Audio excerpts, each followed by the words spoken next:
Hello বন্ধুরা, সবাইকে স্বাগত জানাই স্টাডি সাকসেস কোচিং সেন্টারে। বন্ধুরা, তোমাদের জন্য আজকে চলে এসেছি আবার একটি নতুন জেনারেল অ্যাওয়ারনেসের ক্লাস নিয়ে।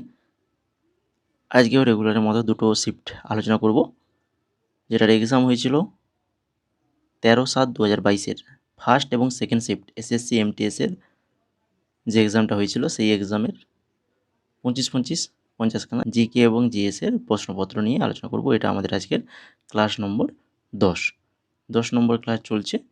তো দেখো, আজকের ক্লাসের প্রথম কোয়েশ্চেন কী রয়েছে। The kiss of life. The kiss of life নিম্নলিখিত ব্যক্তিদের মধ্যে কার আত্মজীবনী? এটা কার আত্মজীবনী বলো? এটা হচ্ছে ইমরান হাশমি। ইমরান হাশমির আত্মজীবনী দ্য কিস অফ লাইফ। এরপরে 2 নম্বর, ভারতের কোন রাজ্যে ভোগালী বিহু উৎসব পালিত হয়? তো বিহু মানেই তাহলে কি বুঝে নেবে, তাহলে সেটা হচ্ছে আসাম, তাই তো। আসামের খুবই একটা বিখ্যাত উৎসব বিহু উৎসব, তার মধ্যে যেটা রয়েছে ভোগালী বিহু। তারপরে দেখো পাইকা। পাইকা একটি মার্শাল লোকনৃত্য, নিম্নলিখিত কোন রাজ্যে জনপ্রিয়? তো উৎসব আর হচ্ছে নৃত্য, এগুলো ভালো করে পড়ে যেতে হবে, কারণ এগুলো থেকে কিন্তু প্রত্যেকবারেই কোশ্চেন আসে এবং সেটা প্রিভিয়াস ইয়ার থেকেই রিপিট আসে, ঠিক আছে। তো তাহলে দেখো, মার্শাল লোকনৃত্য এটা হচ্ছে ওড়িশা রাজ্যের জনপ্রিয় নৃত্য। তারপরে দেখো 4 নম্বর, প্রাইড, প্রেজুডিস অ্যান্ড পান্ডিটরি, এই যে বইটি, এই বইটির লেখক কি? প্রাইড, প্রেজুডিস অ্যান্ড পান্ডিটরি, বইটির লেখক হচ্ছেন শশী থারুরের লেখা। এরপরে নিচের কোন বিবৃতিটি ভুল? ভুল আমাদের খুঁজতে হবে। তো এদের মধ্যে ভুল যেটা রয়েছে এটা, মোলাস্কা হলো বৃহত্তম প্রাণী পর্ব। মোলাস্কা নয়, অর্থবোডাটা হচ্ছে বৃহত্তম প্রাণী পর্ব, তো এর জন্য ওটা ভুল রয়েছে। তো বাকি যেগুলো রয়েছে প্রত্যেকটা তথ্যই ঠিক রয়েছে, সেগুলো একটু আমরা দেখে নেব কী কী রয়েছে। কোয়াড্রাটারের একটি পোস্ট অ্যানাল লেজ থাকে। সেন্টোফোরা সাধারণত সামুদ্রিক আখরোট নামে পরিচিত। আর হচ্ছে পঙ্গপাল হচ্ছে আর্থ্রোপোডার উদাহরণ। তো এগুলো, এই যে তথ্যগুলো, তিনটে তথ্য কিন্তু ঠিক রয়েছে। তারপরে দেখো 6 নম্বর, নিচের কোন দল 2019-20 সালের রঞ্জি ট্রফি জিতেছে? 2019-20 রঞ্জি ট্রফি জিতেছে সৌরাষ্ট্র। তারপরে নভেম্বরের শুরুতে নিম্নচাপ প্রণালী বঙ্গোপসাগরের উপর থেকে সরে যায়। তো এই স্থানান্তর ঘূর্ণিঝড়ের নিম্নচাপের সাথে সম্পর্কিত, যা ড্যাশের উপরে ঘটে। কিসের উপরে ঘটে? কোন সাগর, কোন মহাসাগর বা সাগরের উপর? তো এটা ঘটে থাকে আন্দামান সাগরের উপরে। তারপরে 8 নম্বর, নিম্নলিখিত কোন বছর ভারতীয় সংবিধানের প্রস্তাবনা প্রথম সংশোধন করা হয়েছিল? ভারতের সংবিধানের প্রস্তাবনার প্রথম সংশোধন হয়েছিল 1976 সালে। 1976 সালে প্রথম সংশোধন হয়েছিল। সিংহ মূর্তিটি বুদ্ধের কোন ঐতিহাসিক ঘটনাকে স্মরণ করার জন্য নির্মিত হয়েছিল? সিংহ মূর্তি বুদ্ধের প্রথম ধর্ম উপদেশকে স্মরণ করে রাখার জন্য কিন্তু এই সিংহ মূর্তিটি তৈরি করা হয়েছিল। নিচের কোন নদীটির উৎপত্তিস্থলে ভাগীরথী নামেও পরিচিত? সেটা হচ্ছে গঙ্গার উৎপত্তিস্থল ভাগীরথী নামেও পরিচিত। তারপরে 11 নম্বর, নিম্নলিখিত রেলওয়ে অঞ্চলগুলির মধ্যে কোনটি সম্প্রতি তার পুরো রুটের 100% বিদ্যুতায়ন সম্পন্ন করেছে? পুরো রুটের 100% বিদ্যুতায়ন সম্পন্ন করেছে, সেটা হচ্ছে কোঙ্কণ রেলওয়ে ভালো করে মনে রাখো। তারপরে দেখো 12 নম্বর, নিচের কে আত্মীয় সমাজ প্রতিষ্ঠা করেন? আত্মীয় সমাজ প্রতিষ্ঠা করেন কে? না, তিনি হচ্ছেন রাজা রামমোহন রায় আত্মীয় সমাজ প্রতিষ্ঠা করেন। তারপরে 13 নম্বর, অপর্ণা সতীশান, যিনি মর্যাদাপূর্ণ জাতীয় নৃত্য শিরোমণি পুরস্কার 2022 জিতেছেন, তো তিনি নিচের কোন নৃত্যের সাথে যুক্ত? অর্পণা সতীশান, যিনি কিন্তু একজন কুচিপুড়ি নৃত্যশিল্পী। তারপরে 14 নম্বর, ড্যাশ হলো একটি প্রস্তাব যা একজন সদস্য দ্বারা সভার সামনে একটি বিষয়ে বিতর্ককে সংক্ষিপ্ত করার জন্য প্রেরণ করা হয়, যেটা হচ্ছে কোনটা? যেটা হচ্ছে এই যে ক্লোজার, ঠিক আছে। তো তারপরে চলে যাও 15 নম্বরে খানোয়ার যুদ্ধ। খানোয়ার যুদ্ধ কাদের মধ্যে সংঘটিত হয়েছিল? খানোয়ার যুদ্ধ সংঘটিত হয়েছিল বাবর এবং রানা সঙ্গ, বাবর এবং রানা সঙ্গের মধ্যে। নিচের কোনটি প্রাচীনতম বেদ? প্রাচীন, সবথেকে প্রাচীন বেদ কোনটি? না, সেটা হচ্ছে ঋগ্বেদ। তো দেখতেই পাচ্ছ এই কোশ্চেনটা আগেও আমাদের মানে এই 2021-এর শিফটেই আমরা পেয়েছি, তো আবারও পেলাম। তো এইভাবেই কিছু কিছু কোশ্চেন বারবার রিপিট হবে, আগের সাল থেকে আসবে, তো এইরকমই তোমরাও পাবে কিন্তু তোমাদের 2024-এর এক্সামে, ঠিক আছে। তো তারপরে দেখো 17 নম্বর কোশ্চেন, নিচের কোন বিবৃতিটি সঠিক? দুটো বিবৃতি রয়েছে। তো বন উজাড় বায়ুমণ্ডলের CO2-র পরিমাণ হ্রাস করে। তো দেখো, যত বন বাড়বে CO2-র পরিমাণ কি হ্রাস পাবে? তত CO2-র পরিমাণ কমবে, অক্সিজেনের পরিমাণটা বাড়বে। তো এটা তথ্যটা প্রথমেই আমরা পড়েই ভুল বুঝে নিয়েছি। তারপরে আর বাকি যে 2 নম্বরটা দেখো, CO2 তাপকে আটকে রাখে এবং এটি বাতাসে যেতে দেয় না। তো এটা কিন্তু ঠিকই রয়েছে, CO2 তাপকে আটকে রাখে এবং এটিকে বাতাসে যেতে দেয় না। তো তাহলে শুধুমাত্র 2 নম্বর যে অপশানটা সেটাই শুধু ঠিক রয়েছে, তাহলে শুধু 2, তাহলে অপশান নাম্বার 4 হয়ে যাবে তাহলে আমাদের এখানে সঠিক আনসার। তারপরে দেখো 18 নম্বর, কে 1773 সালে ভারতের প্রথম গভর্নর জেনারেল হন? ভারতের প্রথম গভর্নর জেনারেল তিনি হচ্ছেন ওয়ারেন হেস্টিংস।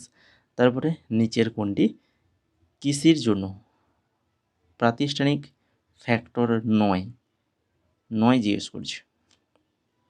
বিদ্যুৎ, বাকি ভূমি সংস্কার, ক্ষেত্রের আকার আর হচ্ছে জমির মেয়াদ, প্রত্যেকটাই কৃষির জন্য কিন্তু প্রাতিষ্ঠানিক ফ্যাক্টর কিন্তু একটা, বিদ্যুৎটা নয়।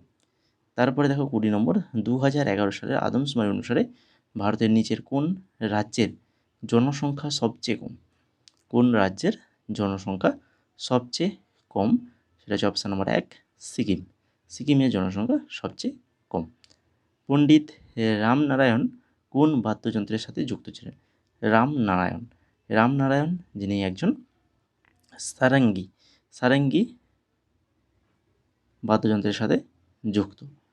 নিচের কোনটি ইমালসনের উদাহরণ? ইমালসনের উদাহরণ যদি বলা হয় তাহলে সরাসরি তোমাদের মনে চলে আসবে কি দুধ হয়ে যাবে অপশান নাম্বার 1 সঠিক অ্যান্সার। তারপরে টোকিও অলিম্পিক 2020 কোন দলের খেলায় ভারত ব্রোঞ্জ পদক জিতেছে? আর ভারত একমাত্রই জিতেছিল টোকিও অলিম্পিক 2020 কোন খেলাতে? সেটা হচ্ছে ফিল্ড হকিতে। তারপরে দেখো 24 number, dash Swiss Open Super 300 badminton tournament 2022 মহিলাদের একক শিরোপা জিতেছেন? কে Swiss Open Super 300 badminton tournament 2022 মহিলাদের একক শিরোপা জিতেছেন? তিনি হচ্ছেন পিভি সিন্ধু অপশান নাম্বার 1 সঠিক অ্যান্সার। তারপরে দেখো 25 নম্বর কোশ্চেন, এই শিফটের শেষ কোশ্চেন, 2011 সালের আদমশুমারি অনুসারে ভারতের দ্বিতীয় সর্বোচ্চ জনবহুল মেট্রো হলো কি? 2011 সালের আদমশুমারি অনুসারে ভারতের দ্বিতীয় সর্বোচ্চ জনবহুল মেট্রো সেটা হচ্ছে অপশান নাম্বার 3 দিল্লি হয়ে যাবে কিন্তু সঠিক আনসার। তারপরে এবার চলে যাব আমরা 13/7/2022 সেকেন্ড শিফট। এই সেকেন্ড শিফটে আলোচনা যাওয়ার আগে তোমাদের বলে রাখি, যারা এখন আমাদের টেলিগ্রাম চ্যানেলে জয়েন করোনি, তো তোমাদেরকে বলবো অবশ্যই টেলিগ্রামে জয়েন করো। টেলিগ্রামে যাও, স্টাডি সাকসেস কোচিং সেন্টার বলে সার্চ করো, পেয়ে যাবে সেখানে। তো সেখানে জয়েন করলে এবার থেকে কিন্তু আমরা তোমাদের কারেন্ট অ্যাফেয়ার্স 2024 রিসেন্ট যে সকল কারেন্ট অ্যাফেয়ার্সের ইম্পর্টেন্ট কোয়েশ্চেনগুলো হয় সেগুলো কিন্তু আমরা এখন তোমাদের টেলিগ্রামে দেওয়া শুরু করেছি। তো এবার থেকে কিন্তু যে সকল ইম্পর্টেন্ট কারেন্ট অ্যাফেয়ার্স থাকবে সেগুলো কিন্তু টেলিগ্রামে দেওয়া হবে এবং সেই সঙ্গে তোমরা বিভিন্ন আমাদের ক্লাসের পিডিএফও পেয়ে যাবে আমাদের টেলিগ্রাম চ্যানেলে, ঠিক আছে। তো যারা জয়েন করোনি তো অবশ্যই জয়েন করে যাও, আর যারা এখনও পর্যন্ত ক্লাসটাকে লাইক করোনি তো দেরি করছো কেন? তো অবশ্যই ক্লাসটা লাইক করে দাও, বন্ধুদের মাঝে শেয়ার করে দাও, আর চ্যানেল নতুন হয়ে থাকলে অবশ্যই চ্যানেলটিকে সাবস্ক্রাইব করে বেল আইকনে ক্লিক করে দাও। তো চলো এবার শুরু করি সেকেন্ড শিফটের প্রথম কোশ্চেন। ইরাবতনেশ্বর মন্দির ভারতের কোন রাজ্যে অবস্থিত? ইরাবতনেশ্বর মন্দির এটা হচ্ছে ভারতের কোথায়? তামিলনাড়ুতে রয়েছে। তারপরে দেখো 2 নম্বর, সিন্ধু সভ্যতায় নিচের কোন শহরের অস্তিত্ব ছিল? সিন্ধু সভ্যতা হরপ্পা, সাঁচি, মুজিরিস, অযোধ্যা। তো প্রথমেই দেখতে পাচ্ছ হরপ্পা। তো সিন্ধু সভ্যতায় হরপ্পার শহরের কিন্তু অস্তিত্ব ছিল। তারপরে 3 নম্বর, মেন্ডেলিভের পর্যায় সারণী অনুসারে কার্বনের পারমাণবিক সংখ্যা কত? কার্বনের পারমাণবিক সংখ্যা হচ্ছে 6। অপশন নাম্বার 2 সঠিক অ্যান্সার 6। তারপরে 4 নম্বর, মানব জনসংখ্যার অধ্যয়ন সহ তাদের আকার, গঠন এবং স্থান জুড়ে বন্টন এবং যে প্রক্রিয়ার মাধ্যমে জনসংখ্যার পরিবর্তন হয় তাকে ড্যাশ বলা হয়? কি বলা হয় তাকে? না, তাকে বলা হয়ে থাকে ডেমোগ্রাফি বলা হয়। নিচের কোন জোড়া লোকনৃত্য এবং রাজ্যের সাথে যুক্ত? লোকনৃত্য রয়েছে, তার পাশেই রাজ্য লেখা রয়েছে। তো প্রথমে দেখো গিদ্ধা হচ্ছে পাঞ্জাব, তো এটা কিন্তু সঠিক রয়েছে, ভুল নেই, সঠিক রয়েছে তো, একদম সঠিক রয়েছে। তারপরে দেখো ওয়ানজো যেটা হচ্ছে অরুণাচল প্রদেশ, এটাও সঠিক রয়েছে। তারপরে ঝুমার যেটা রয়েছে বিহার, তো এটাই ভুল রয়েছে। বাকি লংক্রেমটা এটাও কিন্তু মেঘালয়ের লোকনৃত্য। এরপরে চলে যাও 6 নম্বরে কী রয়েছে? নিচের কোন নদীটি নেপাল হিমালয়ে উৎপত্তি লাভ করেছে? নেপাল হিমালয়ে উৎপত্তি লাভ করেছে কোন নদী? এটা হচ্ছে ঘাগরা নদী। 7 নম্বর, ভারতে কয়টি বিভিন্ন স্তরের আদালত রয়েছে? আমাদের ভারতের টোটাল তিনটে স্তরের আদালত রয়েছে। তারপরে পক্ষী উষ্ণ রক্তের প্রাণী, তাই তো, এবং একটি ড্যাশ হৃৎপিণ্ড রয়েছে। পক্ষীদের যে হৃৎপিণ্ডটা রয়েছে সেটা কিন্তু 4 কক্ষ বিশিষ্ট হৃৎপিণ্ড রয়েছে। তারপরে ওস্তাদ জাকির হোসেন একজন বিখ্যাত ভারতীয় ড্যাশ বাদক। তো জাকির হোসেনের নাম আমরা অনেকবার আলোচনা করেছি, যিনি একজন তবলা বাদক। যৌথ খাতের শিল্প হলো ড্যাশের ভিত্তিতে শিল্পের শ্রেণীবিভাগের একটি। যৌথ খাতের শিল্প যেটা হচ্ছে মালিকানার ভিত্তিতে শিল্পের শ্রেণীবিভাগের একটি। 2011 সালের আদমশুমারি অনুসারে নিম্নলিখিত মেট্রো শহরগুলির মধ্যে কোনটি ভারতের সর্বাধিক জনবহুল ছিল? মেট্রো শহরগুলির মধ্যে সর্বাধিক জনবহুল ছিল সেটা হচ্ছে মুম্বাই। তারপরে ভারতের কোন রাজ্য সরকার 2022 সালের ফেব্রুয়ারিতে সদ্ভাবনা প্রকল্প চালু করেছিল? এটা হচ্ছে আসাম সরকার। কোন সরকার? আসাম সরকার।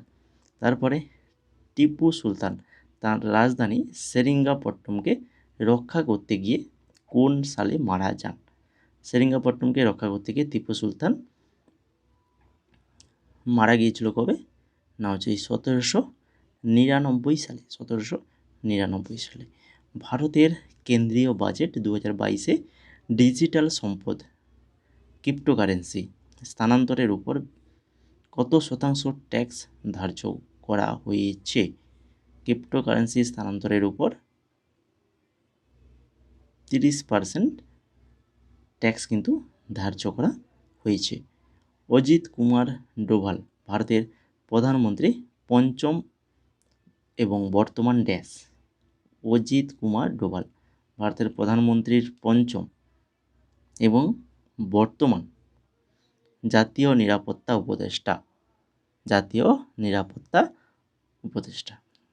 তারপরে 16 নম্বর, নিচের কোন দল আইসিসি মহিলা বিশ্বকাপ 2021-22 জিতেছে? আইসিসি মহিলা বিশ্বকাপ 21-22 জিতেছে অস্ট্রেলিয়া জিতেছে। তারপরে পদ্মা সুব্রমণ্যম কোন শাস্ত্রীয় নৃত্যের জন্য পরিচিত? পদ্মা সুব্রমণ্যম একজন ভারতনাট্যম নৃত্যের জন্য পরিচিত। নিচের কোনটি নন কর্ডাটার অধীনে পড়ে না? নন কর্ডাটার অধীনে পড়ে না হচ্ছে কশেরুকা নন কর্ডাটার অধীনে পড়ে না। বাকি দেখো অ্যানিলিটা, পরিফেরা আর মোলাস্কা এগুলো প্রত্যেকটাই নন কর্ডাট। তারপরে নিম্নলিখিতগুলির মধ্যে কোনটি ভারতীয় সংবিধানের অন্যতম প্রধান বৈশিষ্ট্য? ভারতীয় সংবিধানের অন্যতম প্রধান বৈশিষ্ট্য হচ্ছে ফেডারেলিজম। অপশন নাম্বার 4 সঠিক অ্যান্সার।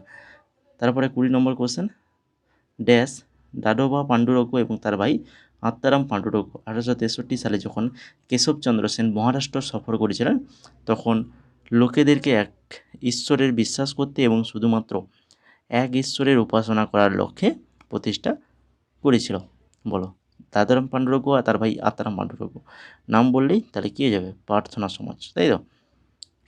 এরপরে 21 নম্বর, সৌরজগতের কোন গ্রহটিকে পৃথিবীর যমজ গ্রহ বলা হয়? পৃথিবীর যমজ গ্রহ কোনটি? শুক্র। সবথেকে উষ্ণতম গ্রহ যদি বলা হয় তাহলে কি বলবে? শুক্র। পৃথিবীর যমজ গ্রহ সেটাও কিন্তু শুক্র। এরপরে 22 নম্বর, নিম্নলিখিত চোল শাসকদের মধ্যে কে তাঞ্জাভুরে নিশুম্ব সুদিনী দেবীর মন্দির তৈরি করেছিল? তাঞ্জাভুরে নিশুম্ব সুদিনী দেবীর মন্দির তৈরি করেছিল কে? না হচ্ছে বিজয় আলয়। বিজয় আলয়। এরপর 23 নম্বর, মহাত্মা গান্ধীর আত্মজীবনীর নাম কি? মহাত্মা গান্ধীর আত্মজীবনী কোনটা? এই যে দেখতে পাচ্ছ, the story of my experiments with truth, এটা হচ্ছে মহাত্মা গান্ধীর আত্মজীবনী। 24 নম্বর, নিম্নলিখিতগুলির মধ্যে কে প্রথম ভারতীয় গ্র্যান্ডমাস্টার মহিলা দাবা বিশ্ব র্যাপিড চ্যাম্পিয়ন হয়েছেন? প্রথম ভারতীয় গ্র্যান্ডমাস্টার মহিলা দাবা বিশ্ব র্যাপিড চ্যাম্পিয়ন হয়েছেন, তিনি হচ্ছেন কোনেরু হাম্পি। কোনেরু হাম্পি, অপশান নাম্বার 2 সঠিক অ্যান্সার। আর লাস্ট কোশ্চেন আজকের ক্লাসের, আন্তর্জাতিক বালি শিল্প উৎসব সাধারণত ড্যাশে অনুষ্ঠিত হয়? বালি শিল্প উৎসব এটা কোথায় হয়ে থাকে? এটা হয়ে থাকে ওড়িশাতে। তো এই ছিল মোট টোটাল 50খানা কোশ্চেন, 25 50খানা কোশ্চেন, দুটো শিফট।